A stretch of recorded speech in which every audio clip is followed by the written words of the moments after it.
ಹರಿ ಓಂ ನಮಸ್ಕಾರಂ, ಎಲ್ಲರಿಗೂ ನಮಸ್ಕಾರ. ನಾನು ಇವತ್ತು ನನ್ನ ಕುಟುಂಬಕ್ಕೋಸ್ಕರ ನಾನು ಒಂದು ಸಂಶಯವನ್ನು ತಿಳ್ಕೊಳ್ಳಿಕ್ಕೋಸ್ಕರ ನಾನೇ ಸ್ವಯಂ ಹಿಪ್ನೋಸಿಸ್ ಮಾಡ್ಕೊಳ್ತಾ ಇದ್ದೇನೆ. ಅಂದರೆ ಸೆಲ್ಫ್ ಹಿಪ್ನೋಸಿಸ್. ಇದು ಪಬ್ಲಿಕ್ಸಿಗಲ್ಲ, ಯಾವುದೇ ಕೋರ್ಟು ಕಚೇರಿಗಳಿಗೂ ಅಲ್ಲ, ಪೊಲೀಸ್ ಸ್ಟೇಷನ್ನಿಗೆ ಅಲ್ಲ.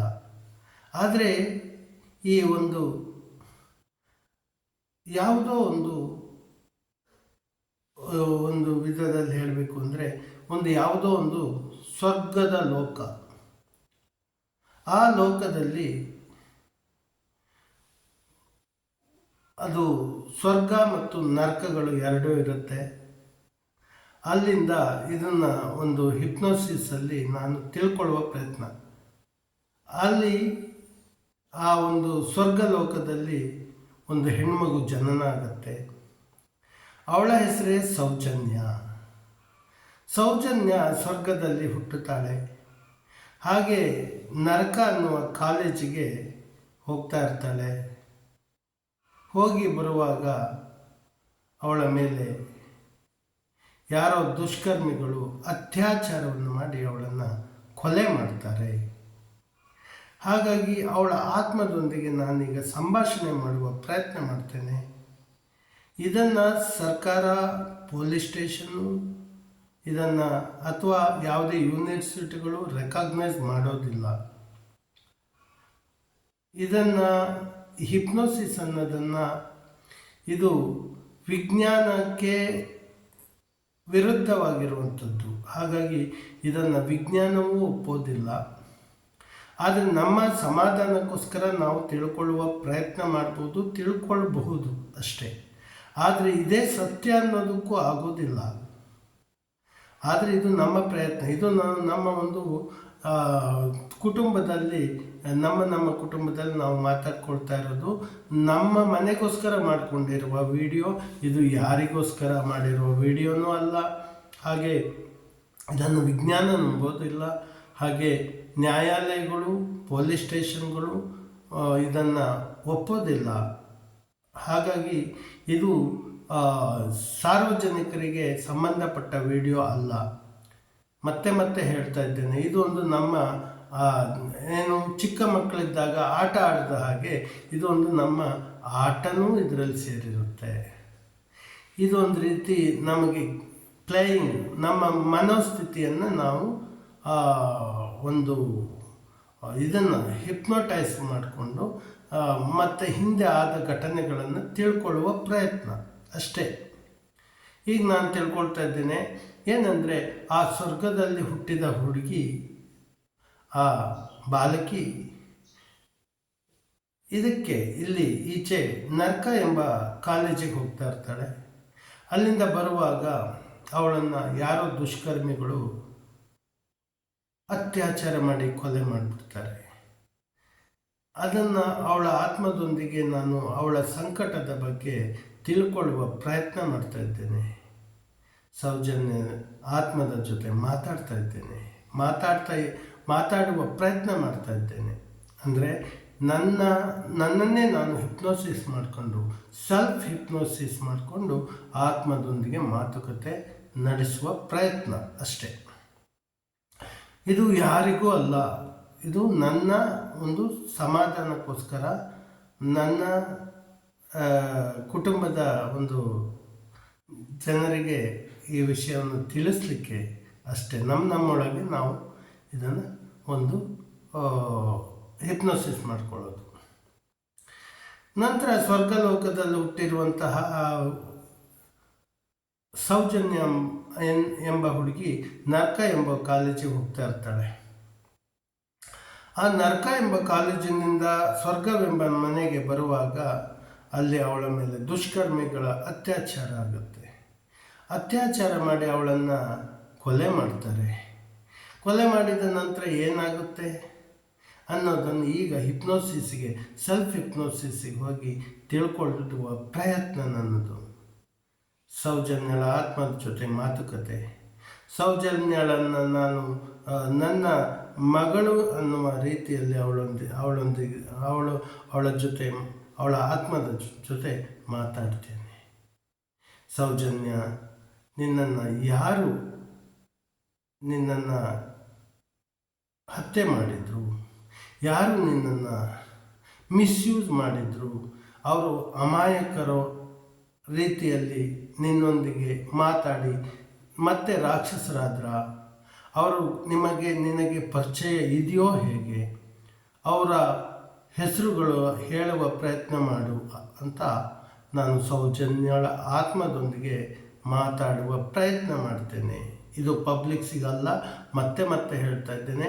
ಇದು ನನ್ನ ಸ್ವಂತ ಸಮಾಧಾನಕ್ಕೆ ಕೇಳ್ತಾ ಇದ್ದೇನೆ. ಸೌಜನ್ಯಳ ಆತ್ಮದೊಂದಿಗೆ ಮಾತುಕತೆ ಮಾಡ್ತಾ ಇದ್ದೇನೆ. ಸೌಜನ್ಯನ ರೇಪ್ ಮಾಡಿದ್ಯಾರು, ಕೊಲೆ ಮಾಡಿದ್ಯಾರು, ಅವರು ಸೌಜನ್ಯಳಿಗೆ ಪರಿಚಯ ಇರುವವರೋ ಅಥವಾ ಯಾರೋ ಗೊತ್ತಿಲ್ಲದ ವ್ಯಕ್ತಿಗಳೋ, ಅವರನ್ನು ಕಂಡುಹಿಡಿಯೋಕ್ಕೆ ಆಗುತ್ತೋ, ಅವರ ಹೆಸರುಗಳು ಏನಿರ್ಬೋದು ಅಂತ ಕೇಳಿ ತಿಳ್ಕೊಳ್ಳುವ ಪ್ರಯತ್ನ ಇದು ನಂದು ಅಷ್ಟೇ. ಮತ್ತೆ ಹೇಳ್ತಾ ಇದ್ದೇನೆ, ಇದು ಯಾವ ಪಬ್ಲಿಕ್ಸಿಗೂ ಅಲ್ಲ. ಇದನ್ನು ಸರ್ಕಾರ ಅಥವಾ ನ್ಯಾಯಾಲಯಗಳು, ಪೊಲೀಸ್ ಸ್ಟೇಷನ್ಗಳು ಇದನ್ನು ಒಪ್ಪೋದು ಇಲ್ಲ.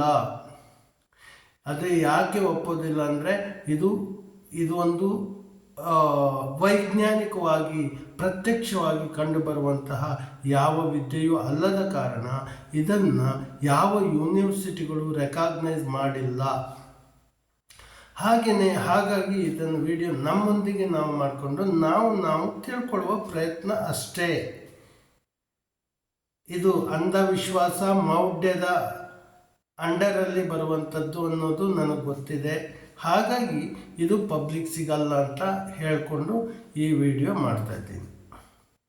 ಈಗ ಸೌಜನ್ಯನ ಆತ್ಮದ ಜೊತೆ ಮಾತುಕತೆ. ಸೌಜನ್ಯ, ನಿನ್ನನ್ನು ಯಾರು ಕೊಲೆ ಮಾಡಿದರು, ಯಾರು ನಿನ್ನನ್ನು ರೇಪ್ ಮಾಡಿದರು, ಈ ಹಿಂದೆ ನಿನಗೆ ಪರಿಚಯ ಇರುವಂತಹ ವ್ಯಕ್ತಿಗಳೋ ಅಥವಾ ಅವರು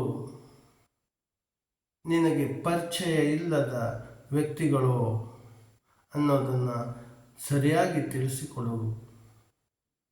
ಇದನ್ನು ತಿಳ್ಕೊಳ್ಳೋದ್ರಿಂದ ನಮ್ಮ ಮನಸ್ಸಿಗೆ ನಾವು ತಿಳ್ಕೊಂಡ್ರೆ ಅಷ್ಟೇ ಸಾಕು. ಆದರೆ ಸೌಜನ್ಯನ ಆತ್ಮಕ್ಕೆ ನಾನು ಶಾಂತಿ ಸಿಗಲಿ ಅಂತ ಬೇಡ್ಕೊಳ್ಳೋದ್ರ ಜೊತೆಗೆ ಆ ಸೌಜನ್ಯ ಎಂಬ ಆ ಬಾಲಕಿಯ ಆತ್ಮದಲ್ಲಿ ಪ್ರಾರ್ಥನೆ ಮಾಡೋದಿಷ್ಟೇ, ತಿಳಿಸೋದಿಷ್ಟೇ. ಈ ಭೂಲೋಕದಲ್ಲಿರುವ ನ್ಯಾಯಾಲಯಗಳು, ಪೊಲೀಸ್ ಸ್ಟೇಷನ್ಗಳನ್ನು ಸೃಷ್ಟಿಸಿದವರು ಮಾನವರೇ. ಹಾಗಾಗಿ ಇಲ್ಲಿ ನ್ಯಾಯ ಸಿಗದೇ ಇದ್ದರೂ ಸಹ ಮೇಲೊಬ್ಬನಿರುವ ನ್ಯಾಯಾಧೀಶ ಕೊಡುವ ಜಡ್ಜ್ಮೆಂಟೇ ಅದು ಶಾಶ್ವತವಾದದ್ದು. ಕೊಟ್ಟೇ ಕೊಡ್ತಾನೆ. ಆ ಇರುವ ನ್ಯಾಯಾಧೀಶನಿಗೆ ಯಾವ ಎವಿಡೆನ್ಸು ಬೇಡ, ಯಾವ ಸಾಕ್ಷಿಗಳು ಬೇಡ, ಯಾವ CCTV ಬೇಕಾಗಿಲ್ಲ, ಯಾವ ಪೇಪರ್ಗಳು ಬೇಕಾಗಿಲ್ಲ, ಪೆನ್ಗಳು ಬೇಕಾಗಿಲ್ಲ. ಎಲ್ಲವನ್ನೂ ಅರಿಯಬಲ್ಲ ಭಗವಂತ ಅವನು ಕೊಡುವಂತಹ ಜಡ್ಜಿಮೆಂಟಿನ ಮುಂದೆ ಬೇರೆ ಯಾವುದೂ ಅಲ್ಲ. ಹಾಗಾಗಿ ಆ ಭಗವಂತ ಅವಳಿಗೆ ಸರಿಯಾದ ಜಡ್ಜ್ಮೆಂಟನ್ನು ಕೊಡ್ತಾನೆ. ಯಾರೇ ಅಪರಾಧಿಗಳು ಇದ್ದರೂ ಸಹ ಅವರನ್ನು ಯಾವ ರೀತಿಯಲ್ಲಿ ಮಟ್ಟ ಹಾಕಬೇಕು ಅನ್ನೋದು ಆ ಭಗವಂತನಿಗೆ ಗೊತ್ತಿರುತ್ತೆ, ಅವನು ಮಾಡ್ತಾನೆ. ಗ್ರಹಗಳು ಯಾವ ರೀತಿ ಜಡ್ಜ್ಮೆಂಟ್ ಕೊಡಬೇಕು ಆ ರೀತಿ ಕೊಟ್ಬಿಡತ್ತೆ.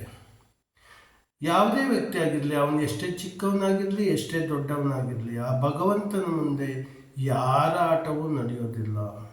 ಯಾವ ಮಿನಿಸ್ಟ್ರ್ ಆಟನೂ ನಡೆಯಲ್ಲ, ಯಾವ ದೊಡ್ಡ ನಾಯಕರ ಇರಲಿ ಅಥವಾ ನಮ್ಮ ದೇಶ ಅಥವಾ ಈ ಪ್ರಪಂಚದಲ್ಲೇ ಇರುವಂಥ ಎಷ್ಟೇ ದೊಡ್ಡ ವ್ಯಕ್ತಿಯಿಂದಲೂ ಆ ನ್ಯಾಯಾಧೀಶನ ಕಣ್ಣು ತಪ್ಪಿಸ್ಲಿಕ್ಕೆ ಸಾಧ್ಯ ಇಲ್ಲ.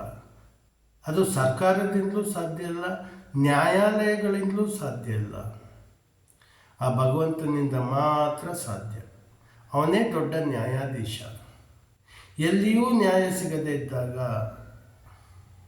ಕೆಲವಷ್ಟು ಅಮಾಯಕರು ಜೈಲಿಗೆ ಹೋಗಿ ಶಿಕ್ಷೆ ಅನುಭವಿಸಿ ಬರ್ತಾರೆ. ಆದರೆ ಆ ಭಗವಂತನ ಮುಂದೆ ಯಾರ ಆಟ ನಡೆಯೋದಿಲ್ಲ. ಯಾವ ಯಾವ ಸಮಯಕ್ಕೆ ಏನೇನು ನಡಿಬೇಕೋ ಶಿವನಿಚ್ಛೆ ಇಲ್ಲದೆ ಯಾವ ಒಂದು ಹುಲ್ಲು ಕಡಿಯೋ ಅಲ್ಗೋದಿಲ್ಲ ಅನ್ನೋದೇ ಸತ್ಯ.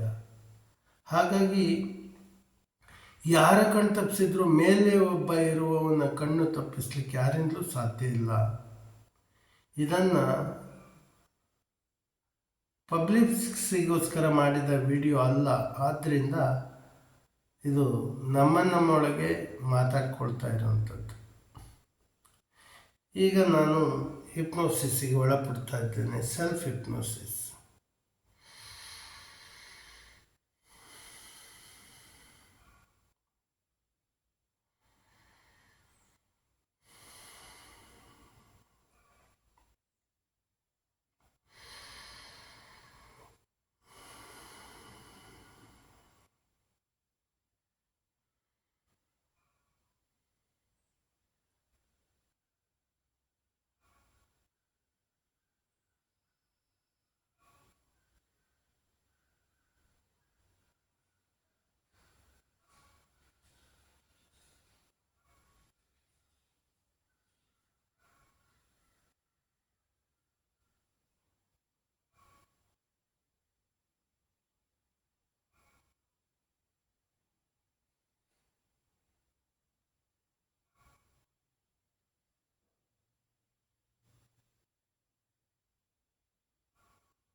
ಈಗ ನಾನು ಸೌಜನ್ಯದ ಆತ್ಮವನ್ನು ನೋಡುವ ಪ್ರಯತ್ನವನ್ನು ಮಾಡಿದೆ.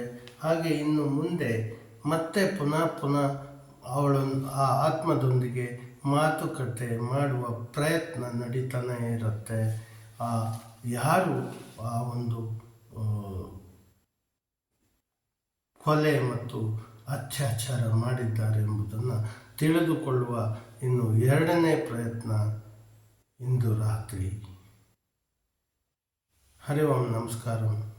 ಅಹಿಂಸಾ ಪರಮೋ ಧರ್ಮ, ವಿಶ್ವ ಜೀವ ಸಂಕುಲ ಧರ್ಮ, ವೃಕ್ಷೋ ರಕ್ಷತಿ ರಕ್ಷಿತ ಸತ್ಯಮೇವ ಜಯತೆ.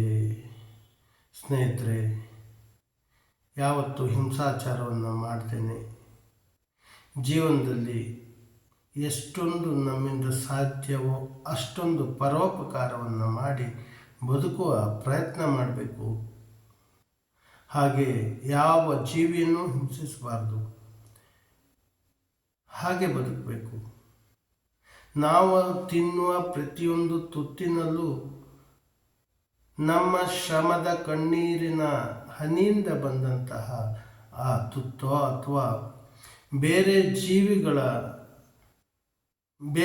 ಕಣ್ಣೀರ ಹನಿಯಿಂದ ಬಂದಂತಹ ತುತ್ತೋ ಅಥವಾ ನಮ್ಮ ಬೆವರಿನ ಹನಿಯಿಂದ ಬಂದಂತಹ ತುತ್ತೋ ಎಂಬುದನ್ನು ಚಿಂತಿಸಿ ನಾವು ಪ್ರತಿ ತುತ್ತನ್ನು ತಿನ್ನಬೇಕು. ಇಲ್ಲಿ ಯಾವುದೂ ಶಾಶ್ವತ ಅಲ್ಲ.